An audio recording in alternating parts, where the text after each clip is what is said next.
दोस्तों, क्या आप जानते हैं कि हमारे देश के राष्ट्रपति की सैलरी कितनी होती है? अब यार आप सोच रहे होंगे कि कितने भी हो हमें क्या लेना, कौन सा आपके और हमारी जेब में थोड़ी ना कुछ आ रहा है। अब आज हम उनकी सैलरी की बात क्यों करने आए हैं, तो यही आज का मुद्दा है, क्योंकि उनकी सैलरी से ही सारी चीजें जुड़ी हुई है। तो हुआ यूं कि 2-3 दिन पहले हमारे प्रेसिडेंट साहब एक सभा को संबोधित कर रहे थे। तो वहां सभा को संबोधित करते हुए उन्होंने कहा, लेकिन जो मिलता है उसकी सब चर्चा करते हैं कि आपको तो 5 लाख मिलता है कि उसमें से हर महीने 2.25-3 लाख निकल जाता है, बचा कितना। तो ये बोलने के बाद मानो इंटरनेट पे हल्ला सा मच गया। कोई कुछ कह रहा था, कोई कुछ कह रहा था, प्रेसिडेंट के ऊपर जोक्स बनने लगे और बहुत चीजें मीडिया में हुई। तो यही सब बताने के लिए, ये सारे डाउट्स क्लियर करने के लिए ही हमने ये वीडियो आपके लिए बनाई है। तो हुआ यूं कि हमारे प्रेसिडेंट 2-3 दिन पहले ही यूपी की विजिट पर गए हुए थे। वहां पर वो कानपुर भी गए। अब यहाँ हम आपको बता देते हैं कि कानपुर के पास ही उनका गांव है जहां पर उनका जन्म हुआ था। तो वहां पर वो एक सभा को संबोधित कर रहे थे, जहां पर उन्होंने कहा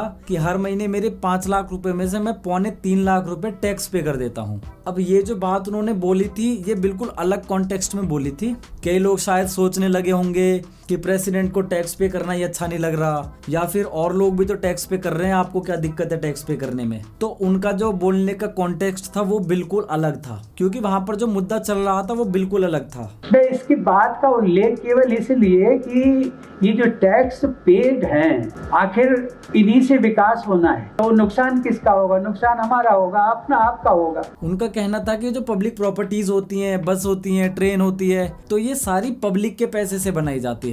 तो पब्लिक का पैसा किसका होता है? आपका, हमारा, हम सब का, जो टैक्स पे करते हैं। तो उन्होंने ये चीज बोलते हुए कहा था कि हमें पब्लिक प्रॉपर्टी को नुकसान नहीं पहुंचाना चाहिए, क्योंकि वो आपका और हमारा खुद का नुकसान होता है, क्योंकि वो हमारे और आपके पैसे से बनती है। जिस तरीके से मेरी 5 लाख की तनख्वाह में से मैं हर महीने 2.25-3 लाख रुपए पे करता हूँ, तो मैं योगदान दे रहा हूँ ना उन चीजों में। तो इसीलिए हमें पब्लिक प्रॉपर्टी को नुकसान नहीं पहुंचाना चाहिए। तो इस कॉन्टेक्स्ट में उन्होंने ये टैक्स वाली बात कही थी। तो जैसे ही उनकी ये स्पीच मीडिया में वायरल हुई, तो कुछ व्हाट्सएप यूनिवर्सिटी के ग्रेजुएट कहने लगे, हंसने लगे कि प्रेसिडेंट को यही नहीं पता कि उनकी सैलरी टैक्सेबल नहीं होती और वो कोई टैक्स ही नहीं भरते। कुछ कहने लगे कि इतना सारा टैक्स कैसे भर देते हैं। तो भाई जितना जिसको ज्ञान है उतनी बातें करने लगा। तो यहाँ मैं उन महान आत्माओं को बता दूं, महानुभावों को बता दूं कि भाई प्रेसिडेंट की सैलरी भी टैक्सेबल होती है, और हमारे प्रेसिडेंट भी आम लोगों की तरह ही हर महीने टैक्स पे करते हैं। अब ये तो आपको पता चल ही गया कि उनकी सैलरी कितनी होती है। मैंने बता दिया 5 लाख रुपए उनकी सैलरी होती है। तो अब बात कर लेते हैं कि इंडिया के हर प्रेसिडेंट को 5 लाख रुपए मिलते थे,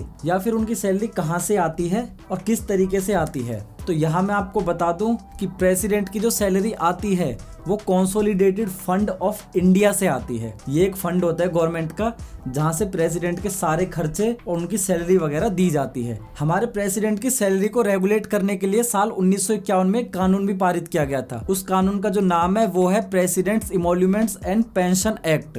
तो इस एक्ट के तहत ही प्रेसिडेंट को सैलरी दी जाती है। तो जब पहले प्रेसिडेंट बने थे, आप देख सकते हैं कि पहले प्रेसिडेंट की सैलरी इंडिया में कितनी थी। और ये जो एक्ट साल 1951 में बनाया गया है, इसी एक्ट को बार बार अमेंडमेंट करके उनकी सैलरी टाइम टाइम पर बढ़ाई गई है। जैसे कि साल 2017 में प्रेसिडेंट की सैलरी को बढ़ाकर 5 लाख किया गया था। 2017 से पहले प्रेसिडेंट की सैलरी 1.5 लाख रुपए प्रति महीने हुआ करती थी। और ये जो कानून बना था 1951 में, इस कानून के तहत ही प्रेसिडेंट को सैलरी के अलावा जो सुविधाएं दी जाती हैं वो भी उसी में डिसाइड की गई थी। जैसे कि प्रेसिडेंट को प्रेसिडेंट हाउस मिलता है, जिसको राष्ट्रपति भवन कहते हैं। फिर उनके लिए गाड़ी होती है जो आज की डेट में मर्सिडीज मेबैक उन्हें मिलती है, और उनको नौकर जो मिलते हैं, उनको प्राइवेट जेट जो मिलते हैं। मतलब सारी सुविधाएं जो होती है वो सारी गवर्नमेंट के फंड से ही दी जाती है। वो जो कंसोलिडेटेड फंड ऑफ इंडिया होता है उससे ही सारी चीजें इन्हें मिलती है। और उसके लिए सालाना 60 से 65 करोड़ रुपए फंड गवर्नमेंट प्रेसिडेंट के लिए अलग दे के रखती है। जब प्रेसिडेंट रिटायर हो जाते हैं तो उसके बाद भी उनकी जिम्मेदारी गवर्नमेंट उठाती है। अगर बात करें पेंशन कितनी मिलती है, तो साल 2008 से पहले प्रेसिडेंट को 3 लाख रुपए सालाना पेंशन मिलती थी। लेकिन अगर अब की बात करें तो अब प्रेसिडेंट की जो लास्ट विथड्रॉन सैलरी जो होती है, यानी कि अगर अब प्रेसिडेंट को मिलते हैं 5 लाख रुपए हर महीने, तो जो प्रेसिडेंट को पेंशन मिलेगी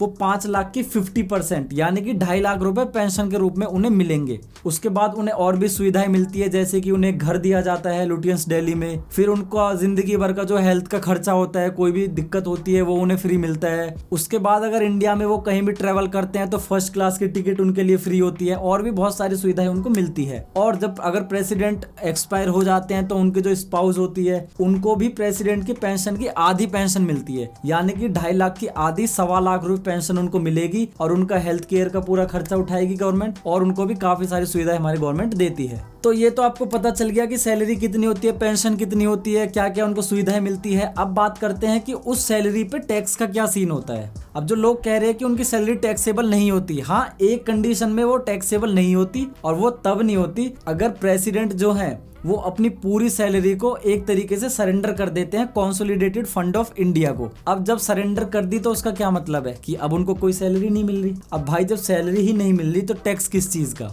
तो वो एक कंडीशन ऐसी होती है जब प्रेसिडेंट को टैक्स पे करना नहीं होता है। अब बात करते हैं कि अगर वो 5 लाख कमा रहे हैं तो तब भी वो टैक्स पे करेंगे नहीं करेंगे। तो जो साल 1951 में कानून बना था प्रेसिडेंट के लिए, president emoluments and pension act जो बना था, उसमें कहीं भी इस चीज का जिक्र नहीं किया गया है कि प्रेसिडेंट की सैलरी को टैक्स से एग्जेम्प्ट किया जाए, यानी कि उन्हें टैक्स नहीं भरना होगा। तो इस हिसाब से इनकम टैक्स के एक्ट के अनुसार प्रेसिडेंट को भी अपनी सैलरी से टैक्स देना होता है। तो ये चीज तो क्लियर हो गई है कि टैक्स देना होता है। अब कितना टैक्स देना होता है उस चीज की बात कर लेते हैं। जो 3 लाख सालाना कमा रहे हैं उनके लिए कोई टैक्स नहीं है। जिनकी सैलरी सालाना 10 लाख रुपए से ज्यादा होती है उनको 30% ऑफ देयर सैलरी वो उन्हें टैक्स के रूप में पे करना पड़ता है हर साल। तो उसी हिसाब से अगर हम प्रेसिडेंट की सालाना इनकम देखें तो वो होती है 60 लाख रुपए। अब 60 लाख रुपए का अगर 30% हम निकालते हैं वो बैठता है 18 लाख रुपए और एक महीने का 1.5 लाख रुपए। यहाँ पर भी 3 शर्तें आ जाती हैं। अब वो क्या क्या शर्तें हैं उनकी बातें कर लेते हैं। अब जो पहली चीज होती है वो होती है एक्स्ट्रा इनकम। अब देखो प्रेसिडेंट की जो इनकम होती है वो फिक्स होती है, जो सैलरी उनकी आती है। अब कोई ऐसा तो है नहीं भाई प्रेसिडेंट के कोई किराया आ रहा है या कुछ आ रहा है, तो उस हिसाब से 1.5 लाख रुपए हर महीने वो देंगे। दूसरी चीज आ जाती है उनकी एज कैटेगरी, यानी कि जो उनकी एज होती है उस हिसाब से अगर एज के हिसाब से उन्हें कोई रिलैक्सेशन मिलता है तो एक वो चीज हो सकती है कि थोड़ा बहुत टैक्स में रिलैक्सेशन मिल जाए। तीसरी चीज जो आ जाती है वो आ जाती है इन्वेस्टमेंट, यानी कि अगर हमारे प्रेसिडेंट साहब ने कहीं इन्वेस्टमेंट कर रखी है किसी पॉलिसी वगैरह में या कुछ में, तो हमारे इनकम टैक्स के सेक्शन 80C के अनुसार 1.5 लाख तक की टैक्स रिबेट सालाना मिल जाती है। अब अगर हम मान के चले कि हमारे प्रेसिडेंट सर ने कोई पॉलिसी वगैरह ले रखी है या कहीं भी और 1.5 लाख रुपए सालाना वो वहां पे इन्वेस्ट करते हैं, तो उनका वो 1.5 लाख रुपए सालाना बच जाता है टैक्स में पे करने से। तो अगर हम सालाना 18 लाख में से 1.5 लाख माइनस करते हैं तो वो आ जाता है 16.5 लाख रुपए, यानी कि 16.5 लाख रुपए वो पे कर रहे होते हैं हर महीने टैक्स के रूप में। तो 16.5 लाख उन्होंने एक साल में पे किया, उसी हिसाब से एक महीने का पे किया उन्होंने 1,37,500 रुपए टैक्स। अब ये हो गया टैक्स जो इतना वो पे करते होंगे अगर उन्होंने कोई इन्वेस्टमेंट की हुई है। अगर कोई इन्वेस्टमेंट नहीं की तो वो हर महीने 1.5 लाख रुपए तक का टैक्स पे करेंगे।